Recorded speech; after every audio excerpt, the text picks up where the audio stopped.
So we are recording. You can go whenever you're ready. Okay.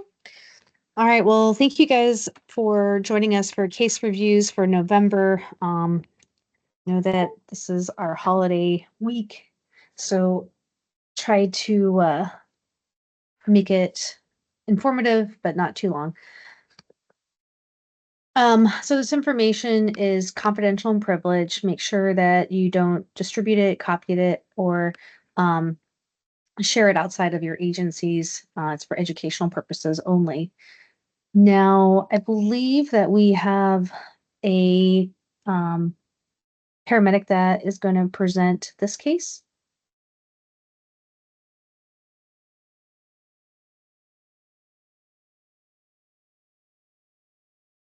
Can you guys hear me okay? Yeah. Hi guys. So for those of you who don't know me, my name is Lacey. I am a newer paramedic to Clark County. I've been cleared for about 10 and a half months. The call I'm presenting today came out as an unknown problem at an apartment complex around 2114. The CAD notes came out pretty ambiguous, and it kind of sounded as if maybe somebody had been assaulted. The notes kind of just said somebody was bleeding in the doorway. So we actually requested PD to clear the scene before we went in, just to make sure it was safe. We staged. They cleared us to come in, and they actually requested us code 3. So kind of already had like a high index suspicion that something bad had happened. Again, kind of assuming that maybe somebody had been assaulted. So that's kind of what I was thinking we were going to go into. We arrived on scene to an apartment complex. There was a small set of stairs that went up to a porch at the front door. There were a couple Vancouver Police Department officers out front with a lady who I suspected was the caller and the spouse. She didn't appear to be really talking, so I kind of just bypassed her, kind of assuming that maybe she wasn't going to be a good resource of information. We walked inside. There was a long hallway. We could see the victim. He was laying prone. His head was facing towards the door. We could see he was laying in a pool of coagulated blood around his head. It didn't appear that he had any other injuries. It was primarily to his head. So there were no like weapons. It didn't look like he had been stabbed or shot or anything. We could see he was unresponsive and uh, didn't move or anything, didn't really even know that we were there. Quickly saw that he was breathing. His airway was open, but he wasn't really breathing very effectively. It didn't appear that he had any blood out of his mouth. At that point, didn't quite see where the blood was coming from. So I sent my partner for that day to go talk with the wife to see if we could get some kind of a history on what had happened. In that time, we got a quick, just a pulse ox on his finger. We could see he was setting at 100% and he had a heart rate around 70 or so. Gave him a nice trapezius pinch and he had zero response. So we made a quick decision to fully C-spine him. And then I was going to go down to the ambulance and set up for RSI since we put him at a GCS of 3. So Fire and my partner stayed to backboard him and bring him down to me. And my partner reported that the wife didn't give any information. She wasn't talking at all. But on my way out, I just decided to quickly ask her a question. And I'll be honest, I don't quite remember what I asked her, but she just stared at me. So she was going to give no information at all. So I was down in the ambulance. I set up everything for RSI. He got into the ambulance. It would have been for our first set of vitals. It would have been 4 minutes in. So 21:41. As soon as he got in the ambulance, I put a nasal cannula on him, preparing for RSI. We had one unsuccessful IV on the right side. We decided to go ahead and get an IO instead, and we got a set of vitals at that point. Heart rate was 68. I believe it was a normal sinus on the monitor, and he was hypotensive at 69/41. Respirations around 10. He was starting at 100%. And the sugar, we actually ended up getting the sugar since we did an IO after we started transporting. And then I got a BVM out and just kind of placed it on his face since he was breathing on his own. So I just kind of placed it there on his face. At that point, just kind of evaluated his head and his airway. He had a pretty large avulsion on his right side of his scalp from the about the eyebrow all the way back to the back side of his head. No active bleeding at that time. I did see some old bruising on the left side of his face, so I presume he's had previous falls to this incident. He had no broken teeth, and his airway was nice and clear. So we continued with RSI. We talked about induction agents and ultimately went with 200 of ketamine, 100 of rock. Got another set of vitals just before we intubated him. Heart rate 96. Blood pressure was 60/35, respers at 12, and he was still standing at 100%. He was successfully intubated with a 7.5 tube with a VL and a bougie. And then I think we started transporting. Oh, yeah, sorry. That's okay. I usually highlight it, so I'm not sure which one it was. I know we started transporting right after we secured the tube, so I think we should have been transporting around 16 minutes or so. It sounds about right, yeah.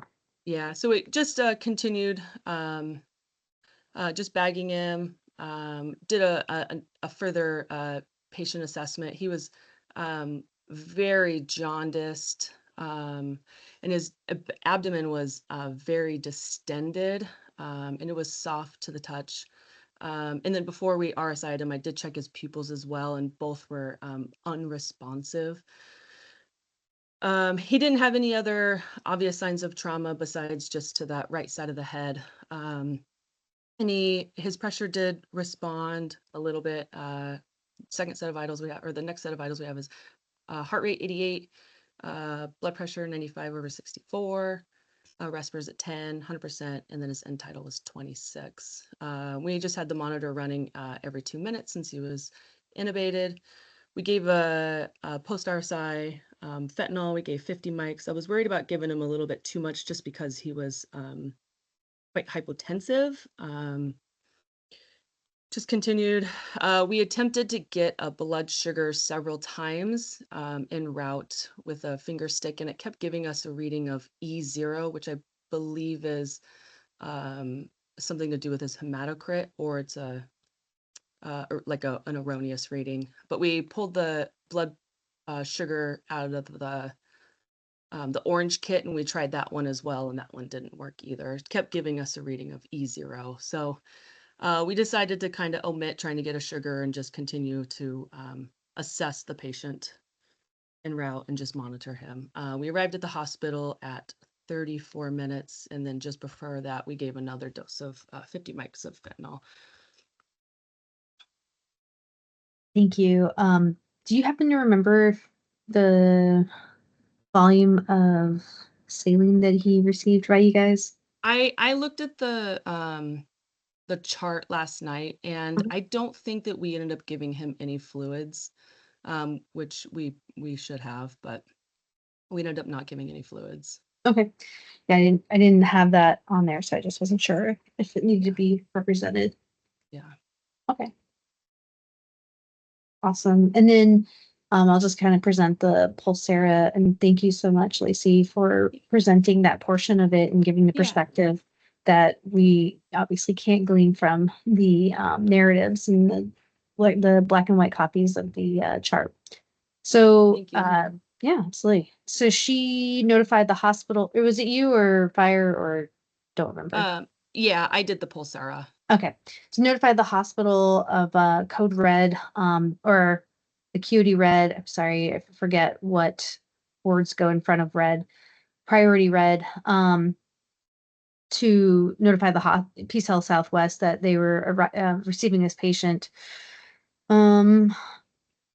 The narrative indicates that the patient was found on the floor with the GCSO3, suspected head injury, and intubated, and then vital signs were reported similar to what she was experiencing.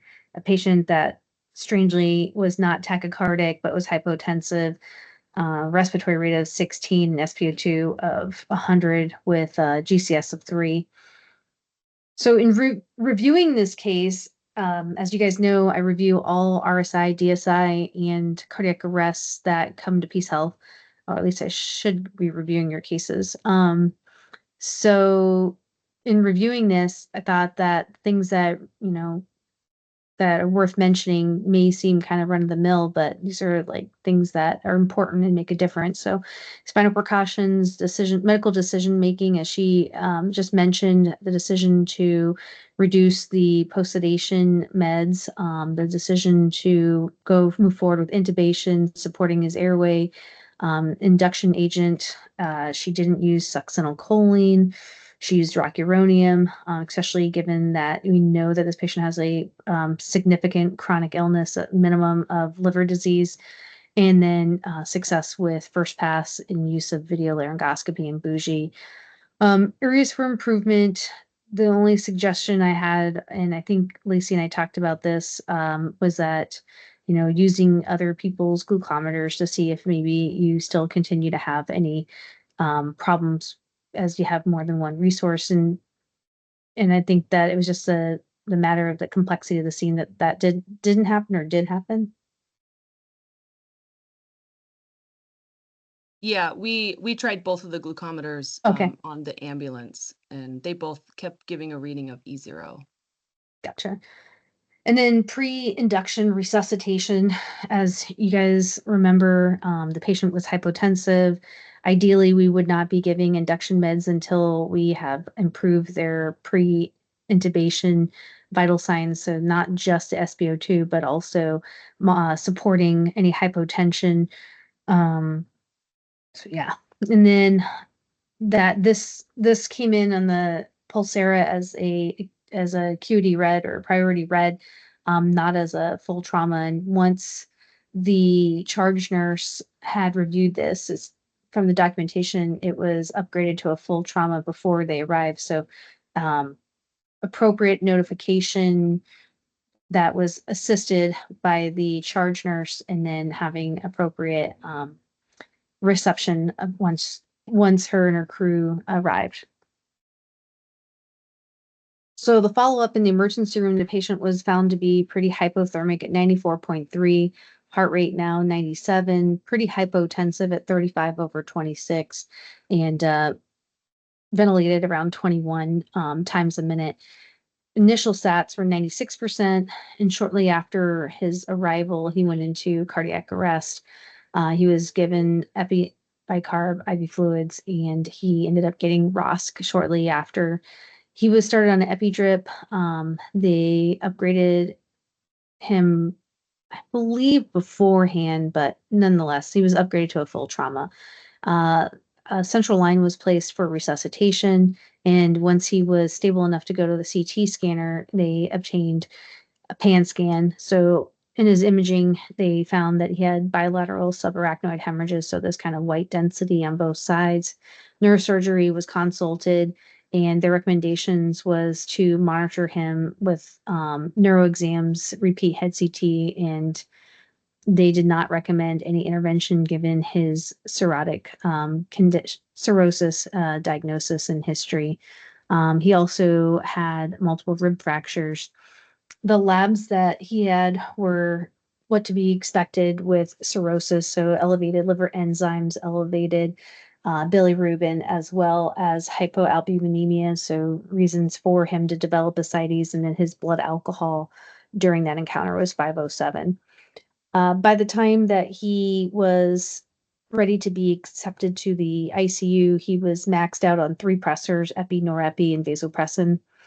Once he arrived to the ICU, he coded again. I believe Dr. Reed had this case. Is that right, Lacey? I don't know if you remember. I think Or it was my actually Dr. J. Okay. I remember one of the ER docs had gone up to the ICU because they were really worried about him about the patient coding, but this may not have been this one. Anyways, he coded again. They attempted to resuscitate him, and unfortunately, they couldn't get a hold of any family, and they felt that the continued cardiac arrest management would be futile, so they called the code. He passed away at midnight 35. So let's see here, a few hours after initial contact at 9:40. Awesome. So we're presenting this case as we're really trying to identify patients at risk of pica. Um, and you may think of pica as this cute little rodent that is indigenous to North America and Asia, but that's with a K. We're trying to talk about peri-intubation cardiac arrest. So peri-intubation cardiac arrest, or PICA, is when a patient develops cardiac arrest shortly after endotracheal intubation, anywhere from 5 to 60 minutes. It doesn't happen a lot, but it's estimated to happen about 4.2% of the time in certain subset of patients. And the risk factors for developing peri-intubation cardiac arrest is hypotension, hypoxemia, and high shock index. Other risk factors that have been associated with this condition is high BMI or obesity, multiple intubation attempts, so leading to hypoxia and leading to apnea. Induction meds that we think of it as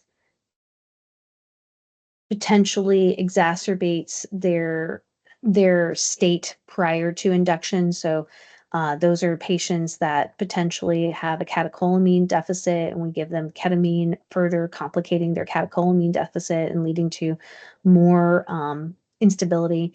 And then, according to the studies, they looked at data that also included hospital settings, and that um, intubations that occurred within an hour of the shift change for nurses, and then over the age of 75. And I highlighted hypotension, hypoxemia, and high shock index as these are all things that should be on our radar to identify and to alleviate or fix. High shock or shock index is the heart rate divided by the blood pressure, systolic blood pressure, and that gives you a shock index. The definitions or these subcategories for shock index is if the index is below zero point 0.6, it's considered no shock. If it's 0.6 to less than 1.0, then there's mild shock, and moderate shock is anything above 1 to but below 1.4. According to the studies looking at PICA, or peri-intubation cardiac arrest, they look for patients that have a shock index of 0.6 to 0.7 or 8. So anywhere, I think that would be safe is if you're calculating this or you're not sure if your patient truly needs to be resuscitated, which hopefully the blood pressure is enough. But if you chose to evaluate the shock index, 0.7 is probably a good aim to identify. And if they have a value that's that range, to further resuscitate them with fluids and a low threshold for pressors. The mortality rate once a patient develops peri-intubation cardiac arrest is 84%. And why does this happen? The the data kind of suggests that it's decreased venous return with once the patient's intubated, loss of sympathetic tone with induction agents such as ketamine, so etomidate potentially be a better choice if you're dealing with a patient that you've identified has high risk factors. Inadequate ventilation, so worsening acidosis because you're not matching their acidosis prior to intubation. Patients that already are hyperkalemic or develop hyperkalemia with our induction agents such as succinylcholine, and then patients that have airway disease, either in the form of asthma or COPD, where we're ventilating them with too high a PEEP and not allowing for venous return. So what can we do? we can identify patients that are high risk for this condition, perintubation cardiac arrest. But I will say that this incidence being anywhere from 0.5 to 4.2%, not all of our patients that have hypotension or hypoxemia will develop cardiac arrest. Most of them are more likely to develop post-intubation hypotension and potentially hypoxemia, but the ones that we really want to be identifying and potentially changing their trajectory is the patients that might develop cardiac arrest from this, because we know that the mortality rate's pretty high associated with it.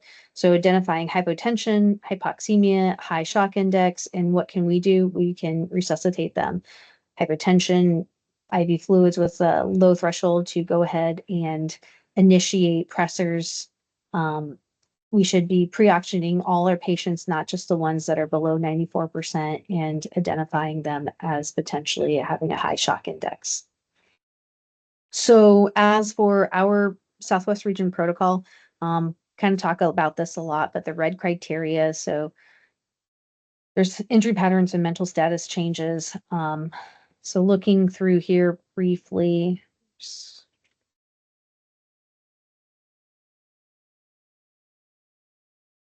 would be more of the mental status and vital sign changes, unable to follow commands, GCS less than 6, suspected head injury given the laceration to his head. He had abnormal respiratory efforts needing to be intubated, but even supported would also count, especially if you're dealing with BBM or IGEL. And then he was 54, so his blood pressure would also meet the criteria as well.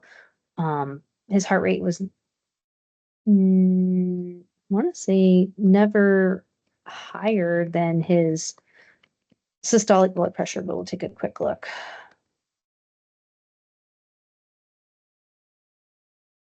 Here, there was 2 times it was higher. So at any point during your assessment and care of the patient, if it meets the vital sign criteria with the mechanism, then I would go ahead and pull the trigger for making the decision to upgrade it in your trauma categories. So the other thing I think that would also be applicable to this case is shock. So in this particular instance, Lacey, I'm not sure if you and your team thought that the bleeding was extensive enough to consider hypovolemia, or were you thinking more head injury? We were thinking more head injury Okay. than hypovolemia. Yeah, and I think that makes sense as well. So fluid challenge up to 2 liters, targeting blood pressure systolic of 100, and then maintaining normal ventilation with a end tidal goal of 35. And then again, another section that I think is applicable is in our procedure for advanced airway intubation, RSI and DSI. So identifying hypotension, treating with fluids and epi if needed, with a goal, a MAP of 65 or a systolic above 100. And then we already are identifying and trying to prevent peri-intubation cardiac arrest with pre-oxygenating all of our patients, especially if they're already under 94%. Awesome. Thank you so much again for presenting your case. Does anybody have any questions, concerns, feedback? Dr. Mock isn't able to be on this call, so Mark, if you had any. No, I just I just wanted to mention real quick that we are participating in a national collaborative study that specifically deals with hypoxia and hypotension prior to prior to intubation and correction of same. So I think this is a great case. It's sort of a bellwether case on how we how we need to manage those things. We're gonna provide a lot of detailed data and information from participating that I really think I'm really encouraged will help practice moving forward. That said, I thought this was a great case. You had a lot to manage here. There was a lot going on, especially with the non-communicative wife, and you pretty much had to assume a lot of things. So, anyways, that's that's pretty much what I have. I thought it was a pretty good case. Yeah, and I wanted to mention because I don't want anyone to extrapolate with the peri-intubation cardiac arrest that um, this patient passed away because of induction. It, I think that this patient had multiple issues going on prior to, and that maybe that wasn't helping their situation, but I don't want it to be cause and effect. At least the thought is that it was cause and effect. That's not what my point is. Yeah, a BAC of 50 is pretty significant indicator of non-compatible. Definitely. Yeah. All right. Well, thank you for that. Moving on to the second case, we've got a 44-year-old female. I don't believe any fire or AMR were able to participate in the pre-hospital side of things, so I'll provide it. But I did talk to the AMR medic, and will include her perspective as well. So they were dispatched to altered mental status in the form of diabetic problem. When they arrived to the scene, the patient was alert. Her airway was open. She was protecting. Her skin was pink, warm, dry, and she had a regular tachycardic pulse. There was no active bleeding. There were no vital signs obtained for the first 35 minutes of the encounter, so I don't believe that we'll report it as this is the initial assessment. Past medical history included fibromyalgia. No meds were reported per her husband, and her husband had met EMS on scene. Sounds like from the way that I was described the scene that fire was on the scene first, and the husband, I think that they arrived actually quite close to each other, but just a little bit before AMR, and the husband came out and said, "Hey, I think her glucose is low. I've been giving her some apple juice and she's better now. I think that, we don't need you." And the AMR medic had said that she wanted to still be involved and see this patient, even though the husband was kind of trying to um, reassure everybody that the patient was better. And his reassurance was that she was now alert and talking. The patient does not see a primary care provider in the last 5 years, so they don't really know what kind of medical problems she has, but they assume she's diabetic because when she has these episodes, it seems that she responds to glucose, is the way that it was reported, in that the husband had reported that she had last drank the night preceding the call for 911, and that she had one episode of nausea, vomiting that morning. So it's 8:42 in the morning. At 7 minutes, they report a stat or a respiratory rate of 18. At 23 minutes, they contact online medical control, which was me. They find the patient in bed. She's awake, alert, and oriented by 1, and I think that that was just her name. They noted that her pupils were 4 millimeters. She was combative. She had slurred speech. She was mumbling. She was incoherent. Um, she would push EMS away with any care, and so online medical control was contacted, and the medic that I spoke to was calling for a refusal against medical advice. And after gathering further details about what was going on, this patient did not meet the criteria for AMA refusal. And I did not agree with leaving the patient behind, even if she even if she wasn't wanting to come to the hospital.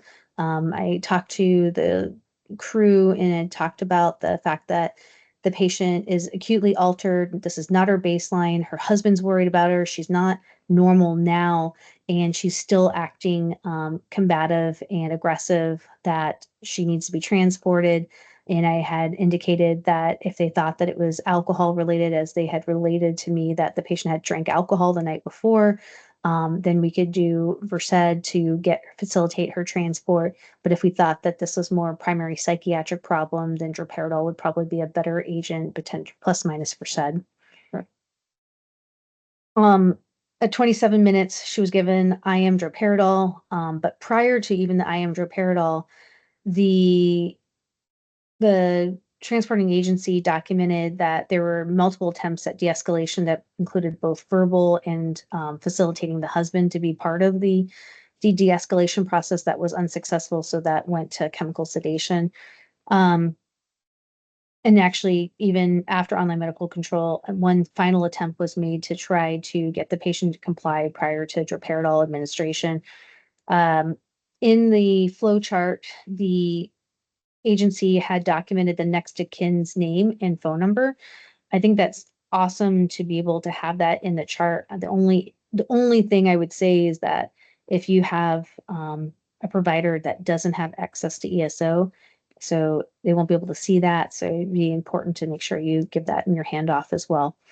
Um, they documented that they monitored the respiratory status and stepped back a little bit to allow for the patient to respond appropriately to the droperidol prior to engaging with her again. At 36 minutes, they placed her in soft restraints. At 42 minutes, they got this first set of vital signs, heart rate of 166, no blood pressure, respirators at 20, SpO2 of 98, and a blood glucose of 200 milligrams per deciliter. The conversation that I had with the transporting medic had said that there was a lot of discussion to just give her more glucose because of the husband's report that it's more of a diabetic problem. But I think that given the limited information and the inability to check the patient's glucose, or you've got this combative patient, that it would not have been indicated to continue to give her glucose.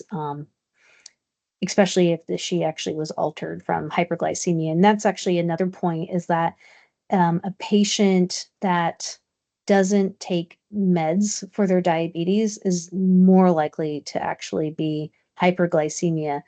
We really don't see hypoglycemia in diabetics unless they take too much of their meds, or they're just like a severe malnutrition caloric deficit.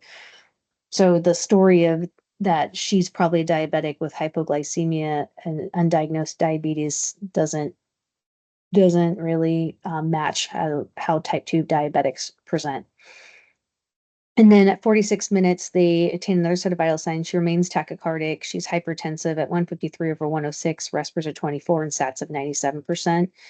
At 47 minutes, they initiated transport, and they document that she continued to fight, but there was no concern for self-harm. So they did not further sedate her, but it made it difficult for them to obtain an entitled CO2. At 50 minutes, they said another vital sign. They got her on the monitor and also recorded an SpO2. And at 55 minutes, they recorded another set of vital signs. Tachycardia is improved, pressure's improved, respirators at 20, and she was maintaining her SATs at 96% before they arrived to the hospital at 59 minutes. The Pulsera documentation was that this was a red patient, and the narrative that was provided to the hospital is that she's altered from home, she's uncooperative in the restraints. Husband thought she might be hypoglycemic, but her blood glucose is 200. There are no other known causes for her condition, and that she was given droperidol but still combative, unable to get an IV. The vital signs indicate the abnormalities of tachycardia, hypertension, and maintaining her SATs with a GCS of 14 and a glucose of 200. So in review of this case, I thought the documentation was really good. The documentation of the complexity of the patient, the attempts to try to de-escalate and involve other people on scene that might be able to do the least invasive, the least aggressive to try to get her to cooperate. And then once they were able to, they got a full set of vital signs, but they documented why N-title was not available and their rationale for not further sedating her to be able to get an N-title, and how they were monitoring her, the de-escalation techniques, and then the hospital notification. The areas for improvement is the criteria for AMA refusals, which we'll talk about later. So in the emergency room, she was found to be afebrile, tachycardic at 144, blood pressure 133/96, respiratory of 19, and SATs of 97% on room air. On exam, she's dry, she's tachycardic, she's agitated, she's hallucinating, talking to internal stimuli, and there was some mild ecchymosis to her abdomen. So this presentation, this dry tachycardia agitation seems kind of like an anticholinergic overdose, although there's no reports of a known ingestion. Based off of her presentation, she was treated for possible sepsis with blood cultures. Her lactate did come back quite elevated at 9.3. Her drug screen was positive for benzos and marijuana. And although she only drank last night, her alcohol was still 150, and she had an anti-GABA 21. She had imaging of her head and her chest that was negative. I considered potentially imaging her abdomen, but the bruising looked a little old and it didn't elicit in her any pain. Um, During her ED visit, she was combative, agitated, trying to get out of bed. So initially, before we were able to have the workup return, she received droperidol, Benadryl, Haldol, Zyprexa, and then once it was clear that alcohol was also a component, she got some Versed as well. She never needed intubation, and her tachycardia gradually improved with sedation, but also with IV fluids. She was admitted to the hospital. They thought that her encephalopathy or her altered mental status was secondary to metabolic and alcohol induction. Um, the history was a little bit more clear from the husband at this point, where he reported that she's a heavy drinker. And they thought that some of the patient's symptoms that preceded her ED visit was that she's been kind of um, reclusive, paranoid, agitated at a lower state than she was on this day. So they thought that there might be a primary psychiatric illness that needed to be evaluated. They consulted the psychiatry team, but the patient, once her mental status improved, decided to leave against medical advice on hospital day 2. So um, the teaching point is more about the criteria for AMA refusals, but I think that you can say altered mental status, but another term that is often used is encephalopathy. And encephalopathy is a neurological disorder that's not related to structural problem of the brain. So that could be glucose related, oxygen deficiencies, metabolic factors, or peripheral organ dysfunctions such as like liver disease or uremia with your diet with your dialysis patients. Usually it develops acutely, but can be subacute. It's not chronic. And if it's identified early, it can be reversed. If left untreated, though, it starts to develop um, more staying effects to the pathophysiology for the patient, and it becomes a chronic problem. And then the signs and symptoms of metabolic encephalopathy are CNS usually related. So they're usually CNS depression. They might have disorders in movement that can manifest itself as tremors, fasciculations, or even seizures. And then other categories of peripheral organ dysfunction that can lead to metabolic encephalopathy could be pulmonary, thyroid related, so your thyroid storm, renal failure in your uremic patients, liver failure with your hyperammonemia patients, acute pancreatic failure for your hypoglycemic patients that oftentimes are med related, and then heart failure or the meds that they're actually taking. It's a really busy slide. I don't want to read this all out to you, as this is something that we've covered on multiple other occasions, but this is our Southwest Region Protocol patient care refusal. So I would say patient or decision maker capable of making informed decisions. No, she's not. And although her husband is, he wants her to be evaluated. Um, she doesn't have the criteria for a refusal. So I don't think that there is even, just taking a quick look here, if there's even a category here. The consultation with online medical control is mandatory for all patients that meet the criteria and want to refuse and you're worried about them. But this is a patient that never met the criteria, so she doesn't fall into the category for refusing.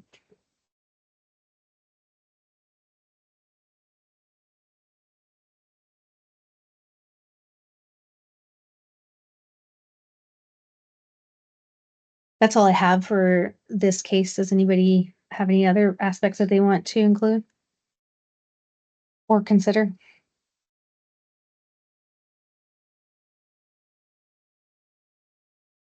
All right. So the last case I have for you guys is a case that the hospital staff had informed me about regarding EMS bringing in the patient. So this is of a 90-year-old male that they were dispatched to for possible stroke, and also had suffered a fall. When they found the patient, he was alert. His area was open. He was protecting. He had no active bleeding. His radial pulse was full and regular. Vital signs were mostly obtained within the first minute. No heart rate, but blood pressure is 105 over 43, respirators of 20, SpO2 of 98, and his estimated weight was 100 kilos. The past clinical history provided was that he has a history of anemia, cancer, chronic kidney disease, COPD, heart failure, GERD, hypertension, hyperlipidemia. The medications that this patient was prescribed is Tylenol, allopurinol, aspirin, atorvastatin, bumetanide, carvedilol, metoprolol, nitro, pantoprazole, potassium, pradaxa, tamsulosin, venlafaxine, and warfarin. If you guys remember from last month's case review that more than 4 meds is considered polypharmacy, so this patient has a lot. And the higher the polypharmacy, the more likely that the patient can have effects from his meds. HPI for this patient was that he had fallen in the last 6 hours, striking his head while getting my britches on. And as you remember, he's on warfarin. He did not have a loss of consciousness and he was complaining of neck pain. He was last known normal to be around 8 p.m. the night before. And per his son, if I remember correctly, he's not at his baseline. He's confused. EMS noted that he was garbled and slurred and that his vision was blurred. The call came out at 4:12. The vital signs as reported. They noted that the patient was perseverating and that his BFAST was positive, and I believe positive for the, I think it was a facial droop, potentially. At 6 minutes, a long spine board was deployed on this patient. At 11 minutes, a set of vital signs was obtained. He was known to be heart rate of 69, blood pressure 122 over 73. No respiratory rate was recorded, SpO2 of 95%. And at 14 minutes, they obtained a 12 lead in an IV. He's got a little bit of wandering of his baseline, but this appears to be wide complex rhythm that looks pretty regular. I would say that it's hard to call it AFib, maybe potentially sinus rhythm. And then looking at his axis, he's got a left axis deviation. Intervals are notable for QRS prolongation with the complexes. This looks like left bundle branch block.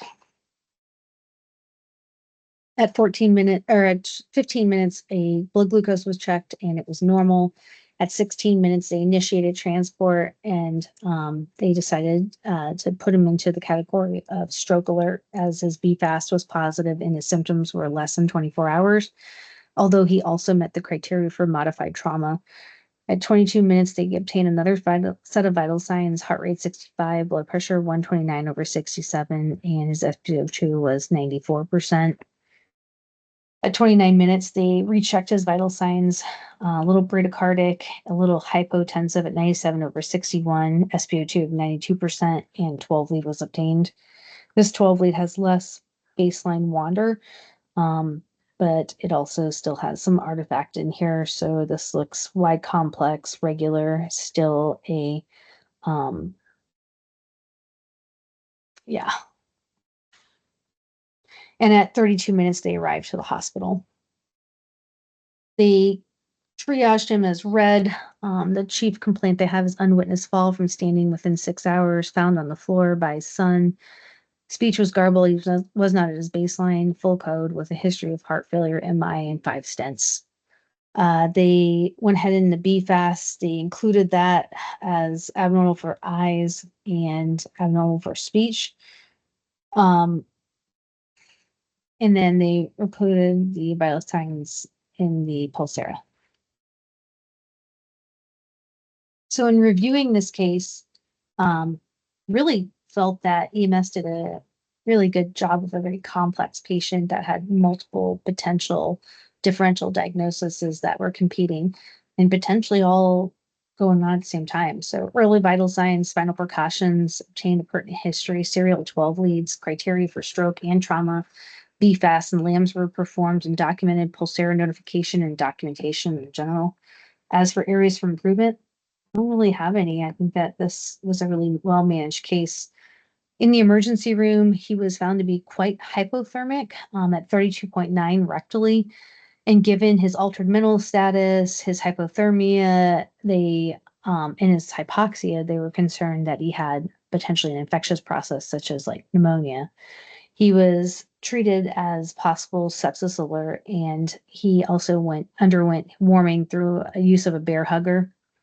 They noted that he was really slow to answer questions, that he would fall asleep, but he didn't appear to have any focal neurological deficits per the providers in the emergency room. The imaging that he obtained showed that he had an 11th posterior rib fracture, but otherwise it's normal. And that the patient, because of some hypoxia, he had a trial period of BiPAP.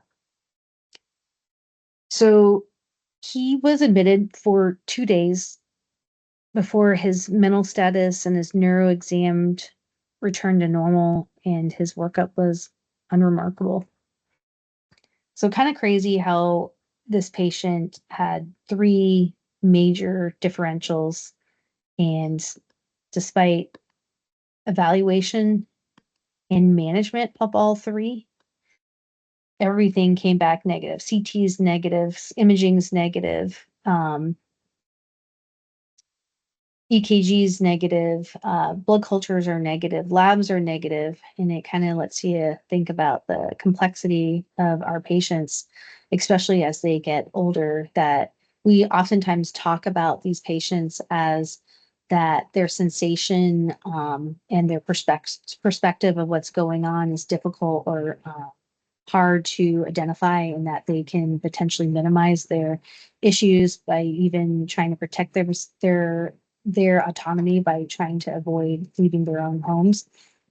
So we talk about having a high index of suspicion, and this is an example of having a high index of suspicion, and that, which box do you put them in, and ultimately of all the boxes that he could be in, none of them actually stick. Is just an elderly man, maybe polypharm, that had no abnormalities and then turned back to normal. So I thought this is, if we were going to showcase anything, we could talk about strokes protocols, since we had just talked about trauma protocol on the previous slide. So making sure you get a CBG early on. I believe that I went through our KPI for this case, and I believe that they did. I won't flip through it again to keep you guys' brain from getting dizzy. And then if the patient's glucose is low, managing that, doing a BFAST and a LAMS. I will tell you that our stroke coordinators at Peace Health, they get upset when they don't see a BFAST and a LAMS. Although I've explained to them that sometimes I think that some of us may decide that, well, the patient has underlying deficits at baseline, so the BFAST is going to be positive, but they do want to see you guys put that in Pulsera so that they can compare to what they find, even if it's a chronic issue that you suspect has acute on chronic components.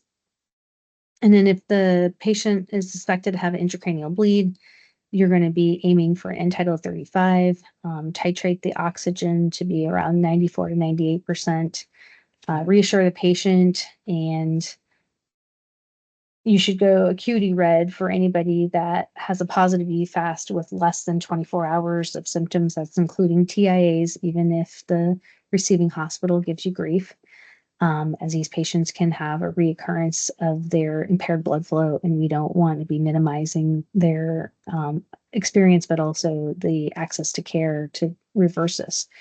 If they have any critical findings, like such as profound paralysis, aphasia, or they're comatose, and if you are going to the hospital, let them know that you are going as a stroke alert so that they can activate and potentially room you in an appropriate area. This is another time, I think, to remind folks that if your patient that is a suspected stroke is having any airway problems, so you anticipate intubation or you have intubated the patient, they should not be met in the stroke bay, as these patients need to be met with respiratory therapy and on the ventilator. And that also goes if the patient is hemodynamically unstable as well, because you'll know that when you come into Peace Health, I don't know how it is at Salmon Creek, we meet you in the hallway with a blood glucose and some gloves. So if the patient needs resuscitation, they need to be relayed that they need to go to a room. And then patients meeting stroke criteria will be transported to Peace Health if their LAM score is 4 or 5. That's because of the potential for there to be thrombectomy for a large vessel occlusion. And then you always want to make sure that the status of the hospital that you're transporting to is open for you, especially if you think that you're potentially bringing them for neurointerventional care. And then if there is no neurointerventional care, divert to the closest appropriate would be Emmanuel, Providence, Portland, Kaiser, Sunnyside, or OHSU, and contact medical control if ever it's not practical because of time of day and transport across the river with traffic. If the symptoms are more than 3 hours and less than 24 hours, you can memorize that, but I think it's important to try to understand why.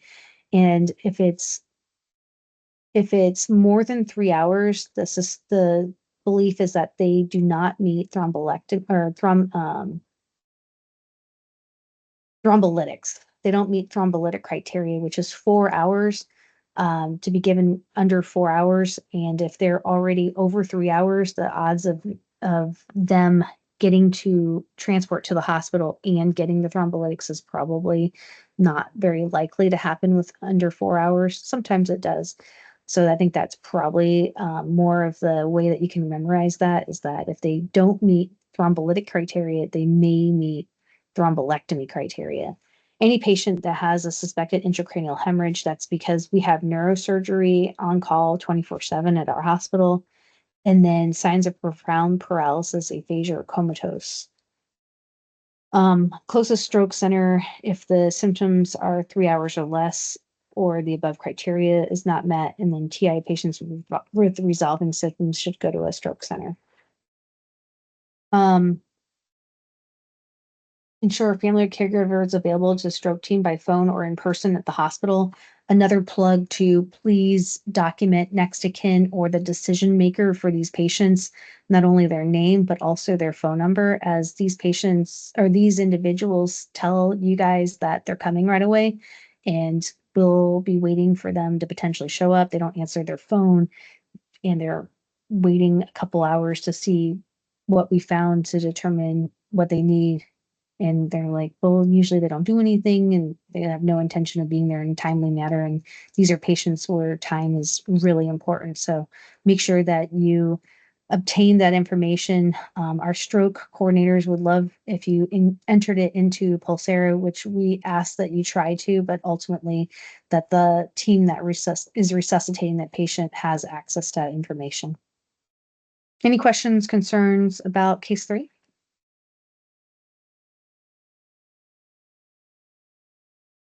All right, hearing none, we'll move on to the end. So in summary, ready for intubation, our questions that we should be asking is that does their SATs need to be supported? Our number is 94%. Do we need to denitrogenate them? So all patients should be pre-oxygenated. Is there adequate blood pressure? Are you going to be calculating a shock index? If you do, I think 0.7 would be appropriate to aim to identify. Is the patient having signs of metabolic acidosis, in that the condition you suspect is metabolic acidosis, or that you find the patient to be tachypnic already, suggesting that they are already compensating? We haven't talked about right heart failure and bronchospasm, so I will pass on that. And then meeting the criteria for AMA refusal, they have to have capacity. And then lastly, older folks can be difficult to determine what's wrong with them, as they oftentimes don't give you the full details of what's going on. They have secondary gain concerns, or they just don't have the perception that they would have had if they were younger. I've mentioned before in other case reviews, one of my favorite senior residents, did I not include it? I guess I didn't, had told, would teach us that old people lie, and you have to make sure that you don't get caught up in one of their misinformations. Anyways, these are the sites that I looked up this information for teaching points. And does anybody have any questions? I have a little quote here that's supposed to be kind of gratefulness, November induced. That's all I have for you guys. Otherwise, Dr. Gabois, one quick thing I wanted to clarify is that the term, it's a terminology thing, and the only reason I'm bringing it up is it can cause confusion, and it's mostly with receiving staff. When we're transporting, the transport triage terminology is acuity. So we use acuity, red, yellow, green. And that's just one of the fun parts of my job is I get to deal with issues regarding terminology quite a bit, which is okay. So just a reminder that we use the term acuity. mhm. The last thing is hope everybody has a happy Thanksgiving. Yes, indeed.